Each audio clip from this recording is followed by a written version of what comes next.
March for ফেলানি খবর। ফেলানি সহ সারা দেশের সীমান্ত হত্যার প্রতিবাদ ও বিচারের দাবিতে বৈষম্য বিরোধী ছাত্র আন্দোলন ও জাতীয় নাগরিক কমিটির যৌথ আয়োজনে কুড়িগ্রামে আয়োজিত হচ্ছে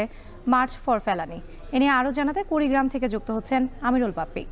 বাপ্পি, মার্চ ফর ফেলানি এই আয়োজনে কি কি কার্যক্রম গ্রহণ করা হয়েছে জানাবেন। রাত্রি এই যে কিছুক্ষণ আগে মার্চ ফর ফালানি যে মার্চ লং মার্চ সেটি ফালানির বাড়ির উদ্দেশ্যে শুরু হয়েছে এবং এটি কুড়িগ্রামের যে কলেজ মোড় বিজয়স্তম্ভ থেকে শুরু করে এখন আইডিয়াল স্কুলের দিকে যাচ্ছে এবং এ ধীরে ধীরে এগিয়ে যাবে এবং এখানে ফালানির যে বাড়ি সেই বাড়ি পর্যন্ত যেতে তিনটি পথসভা এবং একটি জনসভা অংশগ্রহণ হবে এবং আমরা দেখেছি যে কিছুক্ষণ আগে বিজয়স্তম্ভ থেকে এই মার্চটি শুরু হয়েছে এবং সেখানে নেতৃত্ব দিচ্ছেন জাতীয় নাগরিক কমিটির যিনি মুখ্য আহ্বায়ক সার্জিস আলম সহ কেন্দ্রীয় নেতৃবৃন্দ জাতীয় নাগরিক কমিটি এবং বৈষম্য বিরোধী ছাত্র আন্দোলনের যে যৌথ আয়োজনে যে এই মার্চ সেই মার্চটি আয়োজিত হচ্ছে এবং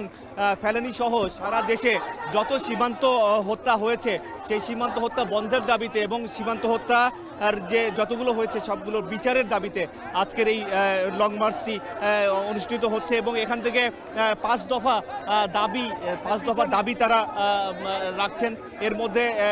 যেমন সকল ধরনের হত্যা বন্ধ করতে হবে, চীনের মতো সীমান্তে যত মরণঘাতী অস্ত্র আছে সেই অস্ত্র ব্যবহার বন্ধ করতে হবে, ফেলানির নামে কুড়িগ্রাম কৃষি বিশ্ববিদ্যালয়ের একটি আবাসিক হলের নাম করতে হবে এবং এরকম আরও পাঁচটি মোট এই দাবি আছে এবং নতজানু যে পররাষ্ট্রনীতি সেখান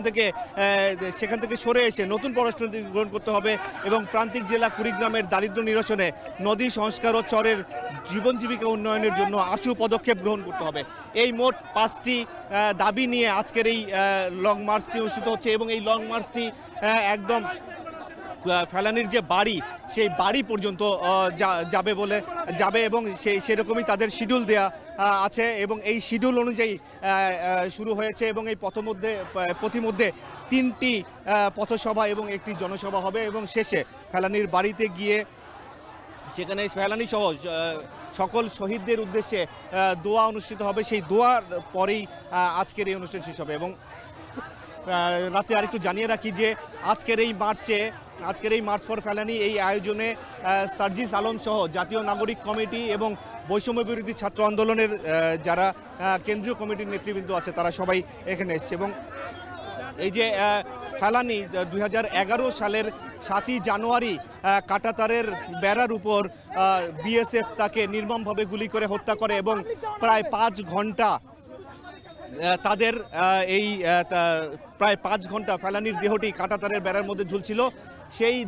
সেই নির্মম দৃশ্য এখনও কুড়িগ্রাম সহ সারা দেশবাসীর চোখে ভাসে এবং 30 ঘন্টা পরে ফেলানির যে মরদেহ সেটি হস্তান্তর করা হয়েছিল বাংলাদেশের হাতে, সেইটারই এখনও পর্যন্ত কোনো ধরনের বিচার হয়নি, কোনো ধরনের সুষ্ঠু বিচার হয়নি। যে অভিযুক্ত তাকে 2বার খালাস দেওয়া হয়েছে। তো এই সব মিলিয়ে আজকের অনুষ্ঠান লং মার্চ শুরু হয়েছে। আমরা পরবর্তীতে আবারও সেই আপডেটটি জানিয়ে দেব। কুড়িগ্রাম থেকে যুক্ত